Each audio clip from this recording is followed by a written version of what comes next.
I'm Michael Fisher, and I'm living proof that you can be both a Star Trek fan and a Star Wars fan at the same time.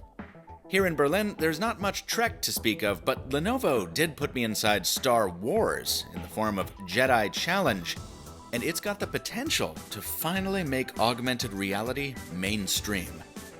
This is a first look from IFA 2017. For me, the coolest thing about Jedi Challenge is that it comes with a lightsaber. Okay, maybe not the coolest thing, but I love the attention to detail here. It's actually a pretty faithful replica of the Skywalker family weapon, except it's incredibly lightweight. That becomes important once you start playing the game, and to do that, you slip your smartphone into Lenovo's headgear. This is cleverly engineered. You don't need to worry about whether your phone has a particular type of screen. It doesn't need to be Daydream certified or anything like that. It doesn't even matter if it's an iPhone or Android. It just needs to have Bluetooth and the Jedi Challenge app installed so it can talk to the headset, which uses twin cameras to keep tabs on two things: the tracking beacon that you put on the floor and the light on the end of your saber. All that comes in the same kit, and when it starts shipping before the holidays, it'll have a trio of games, including Strategic Combat and HoloChess. The one I got to try was a lightsaber battle with Kylo Ren, the galaxy's most dangerous emo kid. Lenovo told me it was just a 90-second demo, but man, it sure felt longer. Even though that lightsaber is super lightweight, you'd be surprised how easy it is to get winded fighting with it. Now, this is augmented reality, not virtual reality. That distinction is important because with this, you can still see your surroundings.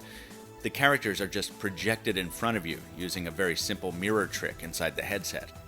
So there shouldn't be any of the dizziness or motion sickness that sometimes happens to VR users, and parents will probably appreciate that their kids aren't totally disconnected from the world when using it.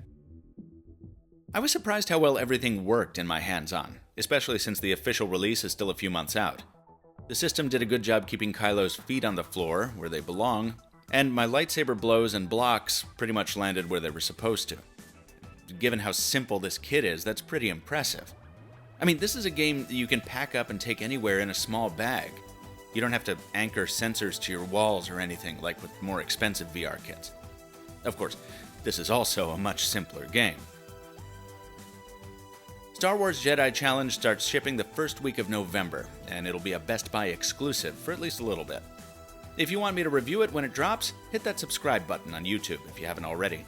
And if you're going to buy this regardless of my final verdict, start saving now. You're looking at $100 under $200 when it debuts. Drop a comment below. Tell me whether you think this is going to be the next hot toy of the holidays. And check out my other takes from IFA 2017 at the MrMobile on YouTube. Until next time, thanks for watching. And stay mobile, my friends.